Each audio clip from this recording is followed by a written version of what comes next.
All right, so today I'm going to talk about 10 questions entrepreneurs need to ask their analytics. A little bit about me. If you've ever seen my blog, I blog at analytics.com because my name is Annie and I do analytics. It was Kismet. Actually started as a joke on Twitter and became a brand, so all things are possible.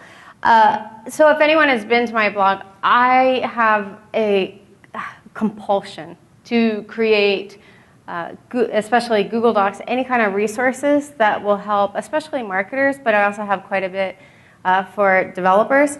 The one that's probably been populated the most is my hundreds of tools for marketers doc. It literally contains hundreds of tools. And it takes the approach, a lot of tools lists just list the tools. I started with what is it that you actually need to get done?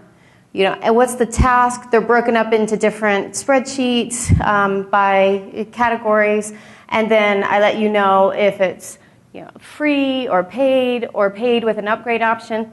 And I don't classify something as paid with an upgrade option unless you get quite a bit free. And then I also have an audit checklist that is, again, massive. And if you want to do a do-it-yourself audit, you can use these. One thing I'll mention, I do have all of the bit.ly links in the presentation. Don't actually use all caps. That's just a style thing. You actually want to use the lowercase. But when I say compulsion, it is a compulsion. It's like my catcher in the rye. I think the government implanted it in me, or Google, or someone. But throughout my site, you'll see all kinds of Google Docs. But it's kind of funny being at this conference. Like, I had never heard of MicroConf until Rob graciously invited me to speak.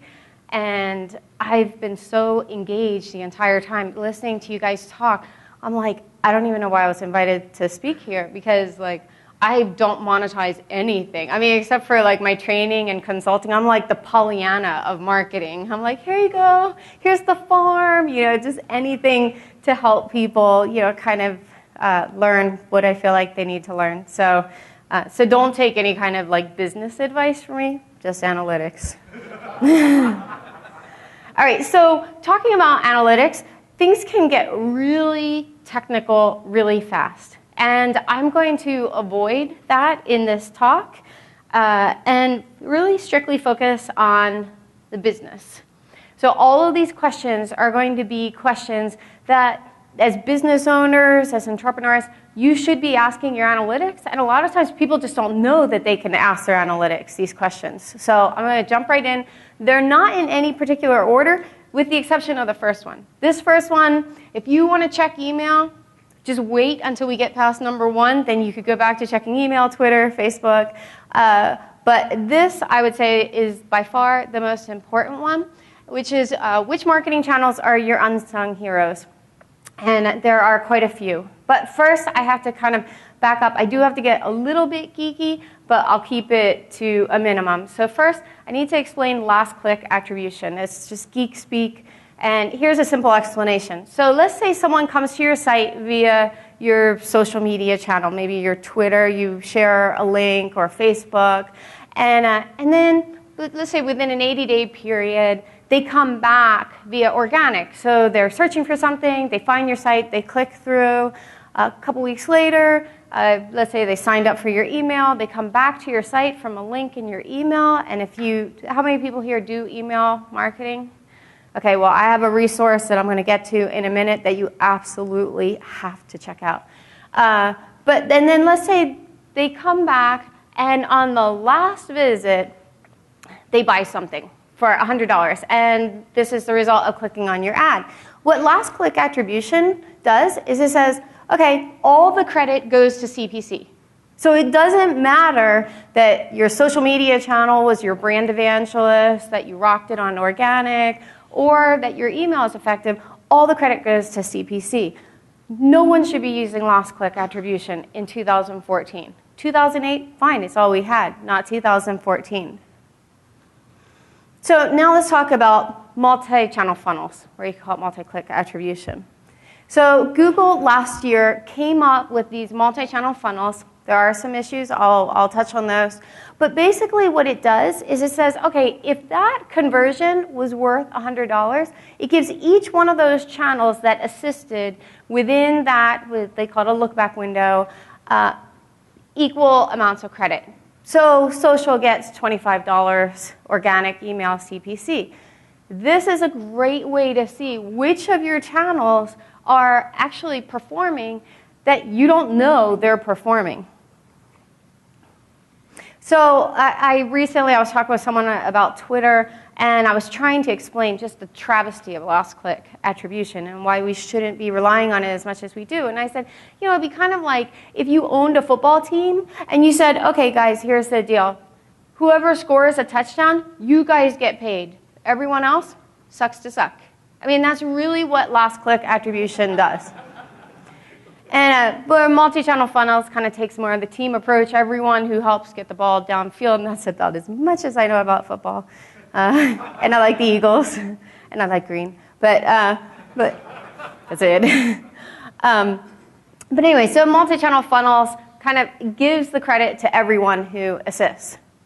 So, but if you think about it, like life just doesn't lend itself to last click attribution in any sense. So let's take the example of the Duggar family. I love to pick on these guys. They're just so cute.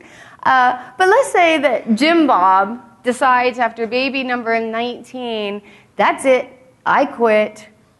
I'm going to get the operation. I'm going to be shooting blanks. I mean, would it be fair to put the blame of that on cute little, I think her name is Josie? No. I mean, in reality, all 19 of them contributed to that final decision. I've done enough damage to society, So anyway, so that's just kind of like, leave Josie alone. But if you really think about it, like nothing operates. Well, I shouldn't say nothing. I really try to avoid. Okay, I've got to stop. She's distracting. But nothing really, it just doesn't make sense. So here's where you can actually find it. It's the Assisted Conversions Report. If you go down to, I can't see it here, I think it says, they just changed all of the names, but conversions and then assisted conversions. Multi-channel funnels, assisted conversions, that's where you're going to find these. And one other little caveat, this is so weird. It took me the longest time to figure out what the hell they were talking about. But see here where it says, last click or direct conversion value. I was like, what is that? It's just last click. The reason they said that, they put it that way, is I think they were thinking, well, technically, if it's direct, someone's not actually clicking on something, so we're going to get like super pedantic and include both. But just think of it as, here's your revenue from last click, here's your revenue from assisted conversions. And if we look at this, actually, before we get into that, there are a couple things that I recommend changing or adjusting. The first is in the upper left-hand corner, how many people here have revenue tracking or e-commerce tracking set up on your site? Yeah, okay. So if you have e-commerce tracking, I recommend making this change and deselecting goals, because if you have goal values assigned, I just don't like to muddy the water because it will, by default, include both. And I really just like to focus on e-commerce. If you are tracking goals, the only way you can use multi-channel funnels is you have to have some kind of revenue. So you need to assign values to your goals. Okay? The other thing here is there's this, it's called a look-back window. It's in the upper right-hand corner. By default, Google sets it to 30 days. It's because they don't want you to use up all their resources. I recommend that you click that slider and push it all the way to 90, because then it's going to look at the last 90 days to see which channels have been driving traffic to your site instead of the last 30. How many people here use the Google Analytics API? Oh, wow. Okay, awesome. Unfortunately, the API doesn't have this slider incorporated. I actually work pretty closely with the Google Analytics team, And I asked them about it, and they were like, oh, we're looking into that, which off the record, don't tweet this, but it really means, oh, shit, we forgot to include that. So if you're using the API, you are limited to 30 days, and that's important because your numbers won't match up if you're going back and forth between the interface and the API. So as a word to the wise on that one. So, but if we just look at one of the line items here, I just picked a random client, and if you look at the last click revenue, it's $14,000. If you look at the assisted revenue, it's over $82,000. That's a 577% uptick in revenue that most marketers and site owners aren't even taking into consideration.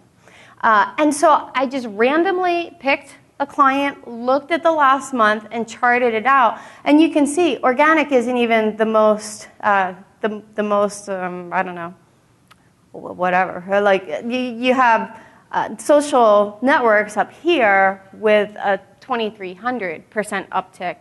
And that's pretty much the norm. Social revenue is almost always going to underreport with last click. So I'm just going to mention this in passing. There are some changes that you kind of have to make to clean things up. If you are using campaign tags, it is of prime importance that you set it up correctly, because the way that you tag, especially social, the most important thing I'll tell you is you have to set UTM_medium to social. Do not set medium to Twitter or Facebook. You will underreport everything, not just in your multi-channel funnels, but there's another channels report. So, and that's all covered in the link here, the GA campaign tagging guide. This is an absolutely ginormous guide that covers all things campaign tagging. I even included a video, and my training style is basically take you by the hand, like, oh, it's only scary the first time, and I explain everything. And of course, I have a Google Doc where if you just put in your campaign parameters, it uses a formula to automatically generate the URLs, and I even include like an example campaign with different mediums and stuff. So feel free to check that out. But there is one section, fixing your default channel grouping section, and that's where you'll learn more about how you can fix your channel groupings if those are messed up. Now, another thing that's really important to understand is that multi-channel funnels are not the same thing as the standard funnels. And so you can see the standard funnels up here under acquisition. Multi-channel funnels are down in conversions. And there's actually, I really take umbrage at the fact that they put multi-channel funnels inside of conversions, because from an information architecture standpoint, it looks like it's kind of a subset of conversions, but it's not. Multi-channel funnels uses a completely different API and logic. So what happened was in the early days, this probably dates back to Urchin. This probably isn't Google's fault, but Google's good for it, you know, whatever. They're big boys. But when they set up the attribution system, they kind of set up this good old boy system where they said, you know what? All right, here's the deal.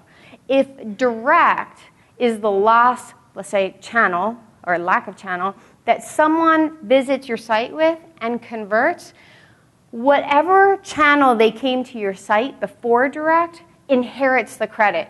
So if they came to your site via, let's say, organic, and then they came back via direct, in all of the last click attribution reports, which is everything except that tiny little section of multi-channel funnels, direct doesn't get credit. The other channel does. And Google had no idea, or Urchin, they had no idea that this would end up biting them in the butt in a major way. Because what was happening was direct's like, okay, fine. It was like the redheaded kid, you know, it was like getting pushed up against the lockers. All right, here you go. Here's your credit, you know. And but now with the multi-channel funnels, direct gets credit if they're the last. If someone comes to your site within that 90-day look-back window via direct and convert, direct actually gets the credit. So if you compare the data in your multi-channel funnels report with your other reports, they're not going to match up. In the multi-channel funnels, direct is typically going to get credit for a lot more revenue. And this is really unfortunate, and it's the main reason that they can't incorporate multi-channel funnels throughout all of Google Analytics. It's just like its own little ecosystem. But in my opinion, it shouldn't be nestled in the e-commerce reports because it is its own ecosystem. And I think that there's a general assumption that this is just part of the e-commerce tracking, but it's not. So that's all I'll say about that. Moving on, where do your best links come from? So link building is pretty important in SEO, and it's important to know where your best links are coming from. And every time I check mine, I'm really surprised. Like there are times, and I even track like social mentions and stuff, and I'll still find links in this report that I had no idea about. Now, the one caveat is there's no standard report for this, so we're going to have to use a custom report. I do use quite a few custom reports. Any custom report I do, I share with you. So I'll provide the URLs. At the very end, I'll give you the bit.ly link for the slide share, so don't feel like you have to furiously type down all these URLs. But so here's where you find the standard reports, everything in that left sidebar. But one caution with that is most people think that's Google Analytics, like all of those reports. And when I was new to Google Analytics, sometimes I'd want to research something and I'd go into a report and I'd click on something to drill down and I'd be like, crap, I wanted landing pages. But this, you drill down from medium and I get source and you just kind of kick the dirt and move on. Think of the standard reports as basically just like templates, but you should really be relying much more on custom reports. So we're going to need to use a custom report for this. And I'm using a dimension called the full refer. This is kind of a newer dimension. As far as I know, Google Analytics never announced it. At least I didn't get a notification for an announcement. But it's really awesome because before I just happened to stumble across this, to get the full URL, I would have to concatenate source plus referral path. And anytime you see path in analytics, it's just geek speak for URI, just the part of the URL after the domain. But so they created this new dimension called the full refer, and you can apply that. Here are a few networks, sites that don't include the full URL. I think one of the most unfortunate ones is YouTube.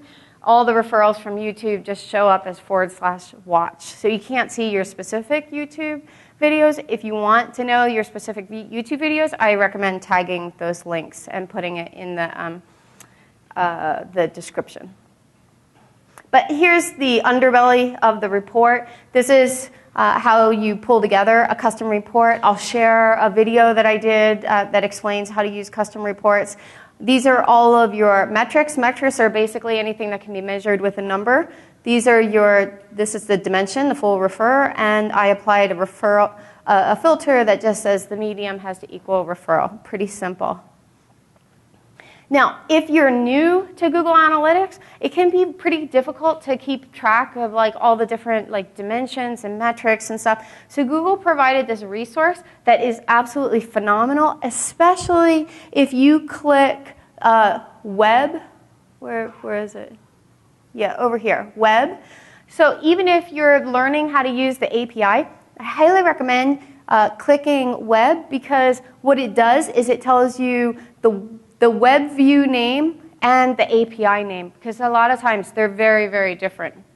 But that's a great resource just to find out, what kinds of dimensions and metrics are there to choose from. And here's where you can find the video that I did. It is one of my earlier videos, so you have to start somewhere. And there's nothing I can do about my 12-year-old voice in these videos. It's really bad. Okay, so the third one is, what do visitors search for when they come to your site? So basically, this is just your site search. You should always have site search. Well, not always, but just about.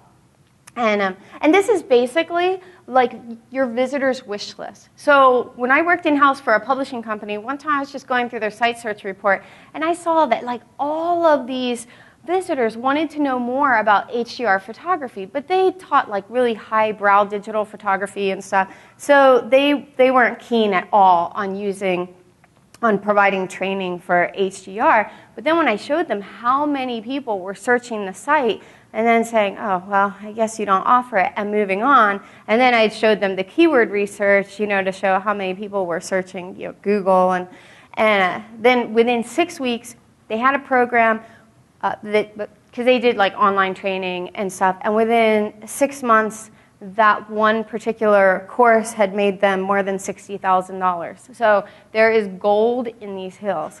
And just to let you know, the studies have shown that more sophisticated visitors tend to use site search, less sophisticated visitors tend to browse, as a general rule.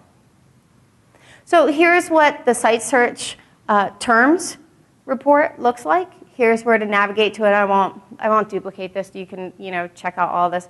But here's where you can see the terms that people are searching when they come to your site. And I'll just show you one example of a bunch of people who are searching for hundreds of tools because of that tools talk. And you can see here the time spent after search is just under 13 minutes. And the page depth is 4 pages. So I can look at that and see, wow, like people really hang around after searching for hundreds of tools because they're like, holy crap, is this even for real? But anyway, so it's a great, great report to use. If you want to know how to set it up, just simply do a search on your site.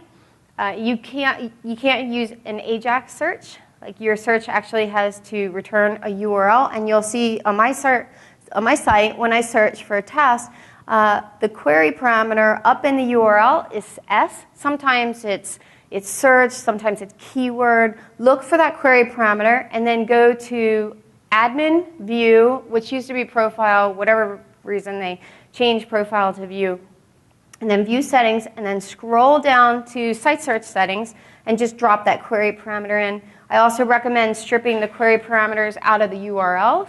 If you don't, it's just going to create a bunch of noise and duplication in your content reports. All right, next question. How many pages does it take to convert? So in Google Analytics, you can pretty easily find out how many days it takes someone to convert and how many visits it takes someone to convert. And that's all under conversions, days to purchase, or time to purchase. But there's not a standard way to find out how many pages does someone have to drill through my site to ultimately convert. And I use this to this is my assessment of how, if you combine it with a low conversion rate, it will let me know, okay, this isn't an organic traffic issue. This isn't, you're getting foot traffic to your site. You just can't convert them. So you suck at CRO. But for this report, we have to get a little fancy. So again, you can reference the slides. But we're going to need to use an advanced segment. In almost all of the reports in Google Analytics, whether it's a custom report or a standard report, you'll see this little down-facing arrow. You just click on that, and then choose built-in up here, and then visits with transactions. And I specifically want to target which visits actually included transactions.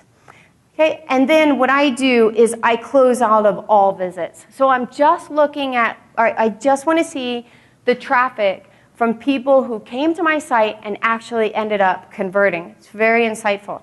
So here was one client. You could see that for that particular month, there were a little over 7,000 page views and a little more than 1,000 visits. So that's about 7.5 pages it took to convert. So I would give that a thumbs up. 7.5 pages, that includes like getting through your sales funnel. That's pretty good. I have another client. Well, it was a former client, but they still have, I still have access to their analytics because people forget to turn that off. Sorry. But they had a question about why they weren't converting better. So I used this. In fact, it was this client. This is where I came up with this idea of looking for pages to convert. And you look here and you see more than 21,000 page views, and out of 595 visits, that's an average of 37 freaking pages to convert. When I brought this to them, I was like, guys, picture a gauntlet. That is what your visitors have to endure to get to a conversion. And, you know, it's really hard. I wasn't harsh, but I was like, guys, this is really bad. And they were like, no, we think that people are just really engaged in our site. And I said, well, you know what? If you had like a 2.5% conversion rate even, I'd say maybe. You have a 0.02 conversion rate, which suggests this isn't just like, and they sell like designer handbags. This isn't just a bunch of chicks looking at a bunch of bags. This is people going, I have no idea how to like get through this site. If you've ever been to Juarez, Mexico, that's what I told them. I was like, you walk through the streets of Juarez, you have people like screaming at you to buy their wares and stuff, and that's what their conversion cycle was like. And the funny thing is, I told them that last year. This was the last month's data, so clearly they didn't take that to heart. So anyway, okay, another question. Should you consider going responsive? So responsive is all the rage. It's where you just have one page. You serve up the same page for different devices. It's a very legitimate question. Here's an example of how you can use your analytics to help you make that decision. We're going to use, again, a custom report. And one of the dimensions we're going to use is one of my favorite dimensions. Google Analytics really I don't think they even announced this. And I think the dimension is awesome. It's called the device category dimension. And before device category, they just had a Boolean dimension is mobile. So they just said either the visitor was on a mobile device or they were on desktop. That was it. But studies have shown that visitors on mobile devices behave very differently from visitors on tablets. So then they came up with this device category dimension, which breaks it down into mobile devices, tablets, and desktop, which is sublime. And then what I did was I wanted to be able to click on, let's say, mobile and look at the specific landing pages. That's obviously the page that someone lands on.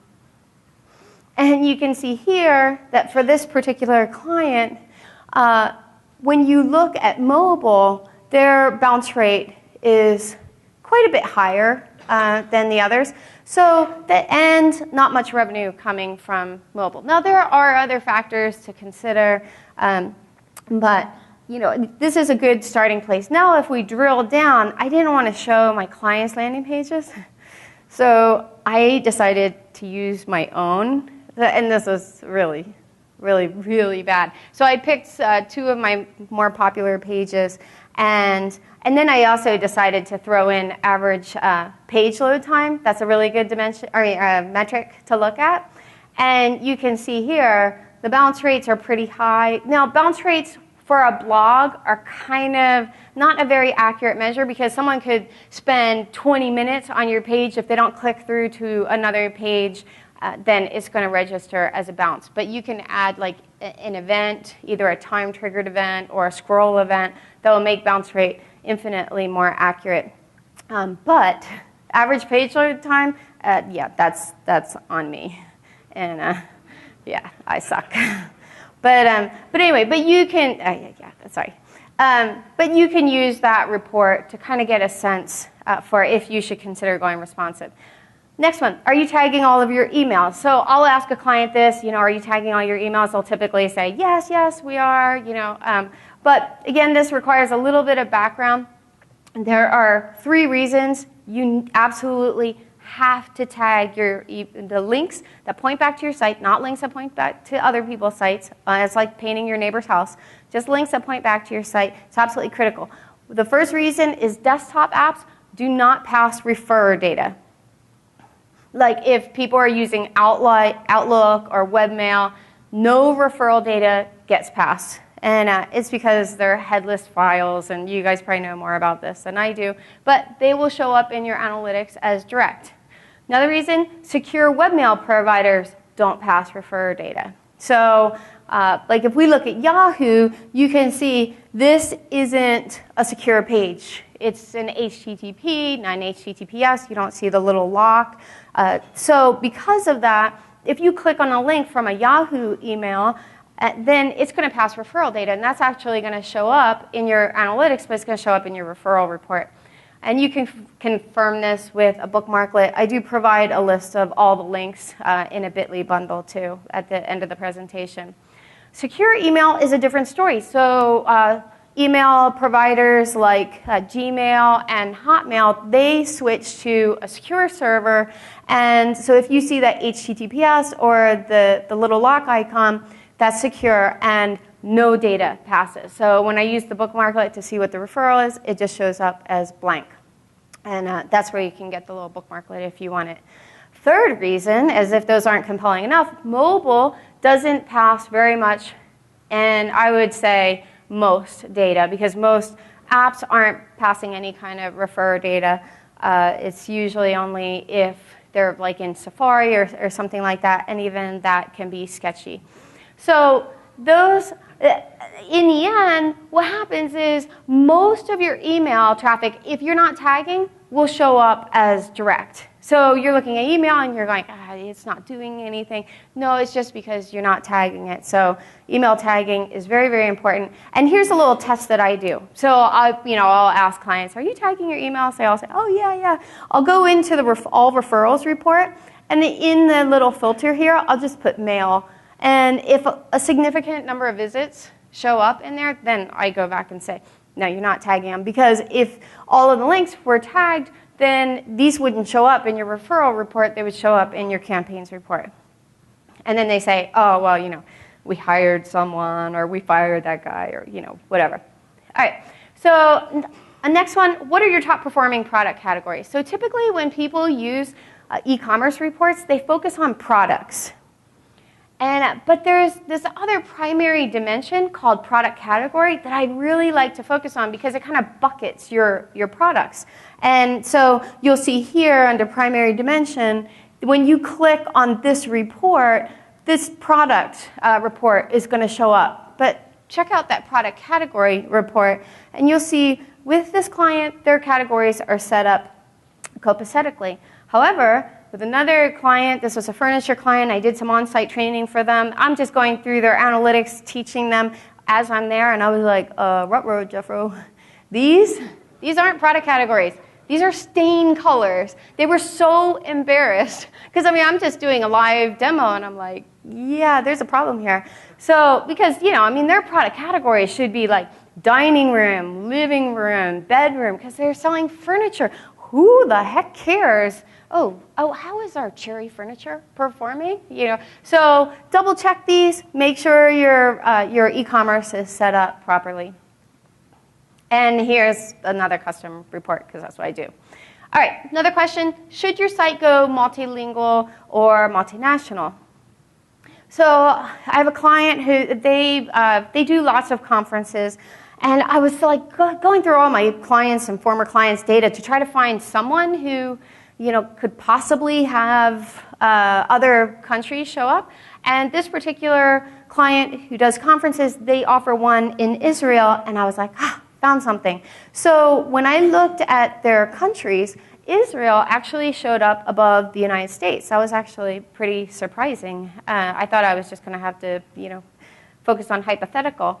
And then you can also look at browser languages. And you see here, this is just capturing from the cookie whatever they've set as their default language in their browser. You can see Hebrew. A lot of visitors are visiting who speak Hebrew. So I would make a case to them, you know what, you may want to consider offering another version of your site in Hebrew. So that's how you can make that determination. Look at your bounce rates, look at your conversions, that kind of stuff. Here's a resource that lists the different language codes. All right, next, which competitors are stalking you? This isn't really that important, but it's just kind of fun to look at. In this one report, it's called Network. I think, yeah, it's like Network. I can't really, there's a glare. But most people don't even know what this does. And one thing you need to understand is that network domain. The network domain is just the domain name of the registered service provider. And most of them are going to be like the big ISPs and stuff. But, and then the other one just has like the actual URL. So you can use either one.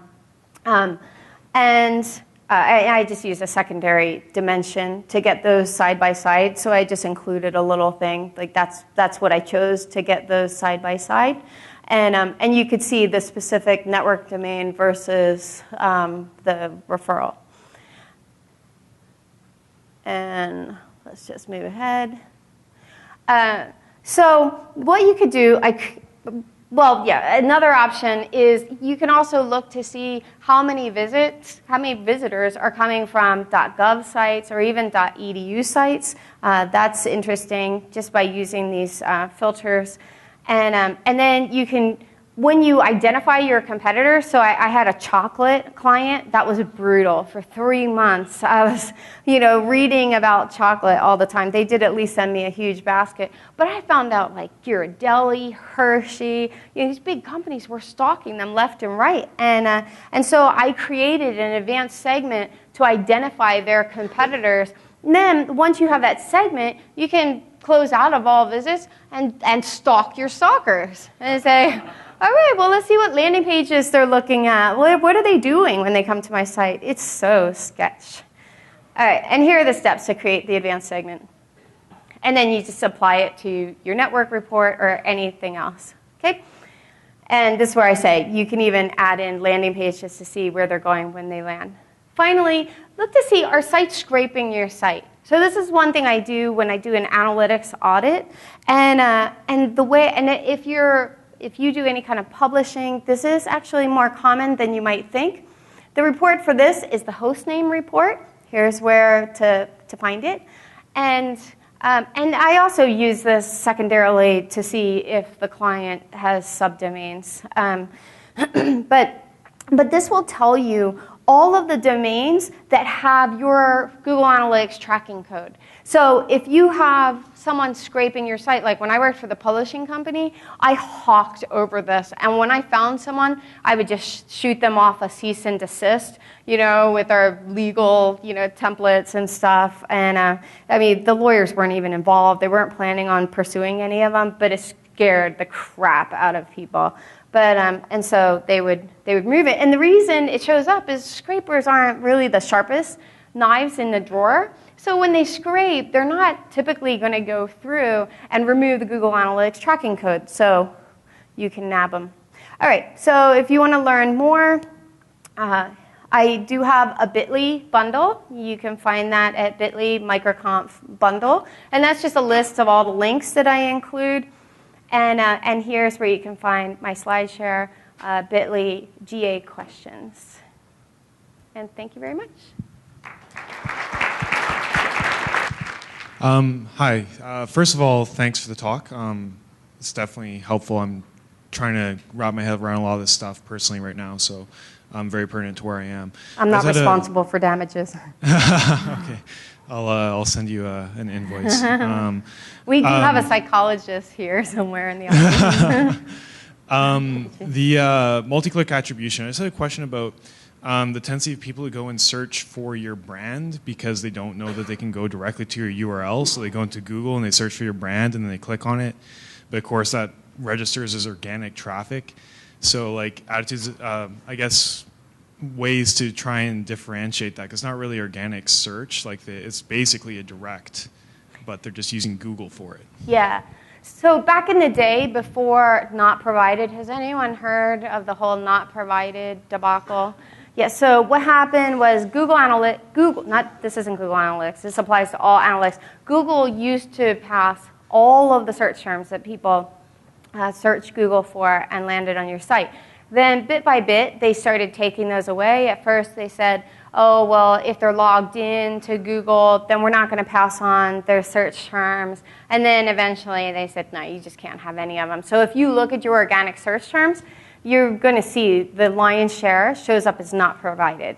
And so back in the day before not provided, you could actually set up a rule that said if someone searches for like my domain, so if someone searched for analytics.com, I could say don't count that as organic, count that as direct. But now it's kind of moot because we don't know. Like you get such a small percentage of actual search terms that you could still use that rule. And I can send you a resource if you want to use it. But it's not going to give you the insight that you're hoping for just because most of it's just being bucketed, it's not provided. Thanks, Obama. Yeah, so do you know how to get the original tweet from the t.co link after, 14 days or so? Yeah, that's a really good question because the t.co link, so up until a couple years ago, you had to tag social links. You still should be tagging social links. Might have to say that. But before, I think it was about 2.5 years ago, Twitter set up this wrapper called t.co. So a lot of your visits from Twitter used to show up as direct because if people were using a desktop app like TweetDeck or Hootsuite, those were no referrer data was getting passed and they were showing up as direct. And then Twitter said, you know what, let's just wrap all links more than 19 characters in this t.co wrapper. And so now the bulk of your Twitter traffic will show up as t.co. So I'm just saying that for the benefit of the audience so we don't lose anyone. And so when you look at that full referral report that I shared, the custom report, it actually has the exact t.co link. So if you just copy and paste that into a browser, it will take you to the resource. So like my campaign doc kind of went wild when I published it a few weeks ago, and I could track that t.co link back to the actual resource. I was checking out your website, and I noticed that you are going to be offering online training courses. You're no longer taking clients. And you're also doing seminars. Are you doing any in Northern California, in the Sacramento, San Francisco area? And when do you plan to launch your online courses? Yeah, so that's a good question. I have been testing these 3-day seminars, and they've gone well, but they're very difficult to market because I'm pulling people out of their jobs for 3 days. And so I think the one I have coming up in Orlando in a couple weeks may possibly be my last one. So many people have asked me to bring it online that I'm considering doing that. And then I'm going to distill it down to 1-day seminars of making data sexy. Like that's my tagline. I make data sexy. I teach other people how to make their data sexy. I have tons of Excel tutorials, Google Analytics tutorials, and I'm in the middle of writing my first book, Making Data Sexy. So I'm just trying to get through the book publishing process alive, and then I'm going to launch the online videos. Hi, I'm Scott Nixon. You've completely blown the way I'm going to look at analytics with the multi-conversion stuff. I mean, I'm pretty much obsessed with just looking at referrals, and I've already seen that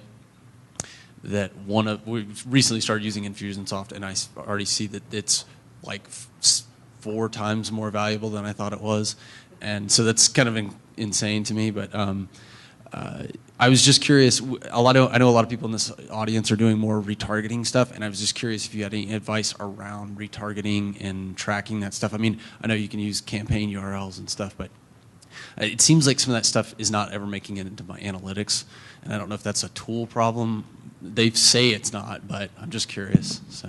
So with your retargeting, are you using campaign tagging, or Absolutely. Are they using their own tags? Yeah, I'm using the UTM. What are you tagging the medium as? Are you tagging it as a display, or? I'm probably tagging it as Facebook or web, because I'm doing Facebook and banner ad retargeting. Yeah, so we can talk more, but that's not going to show up in the right bucket in either your multi-channel funnels report or your main channels report, because the medium has to be set to bigger buckets. And I go into this a lot in my whole guide. I like literally draw buckets and, and I'm like, explaining, like of all the parameters, medium is the most critical to get right.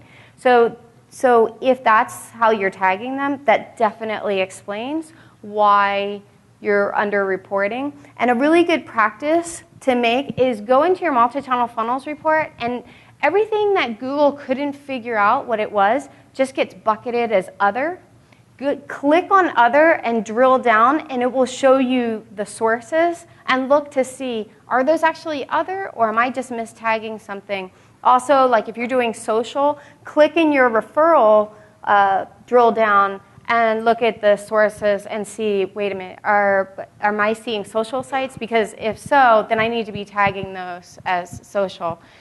One other little note about that is, and this is, I don't know how many people are doing AdSense, but if you have text ads as opposed to banners, for whatever reason, Google is classifying them as other. They're still in the CPC bucket, the paid bucket, but it doesn't show up the way you might expect it. But anyway, so yeah, I would, and if you want, I can just like look at it and kind of click around. Thank you again, Annie. All right, thanks guys.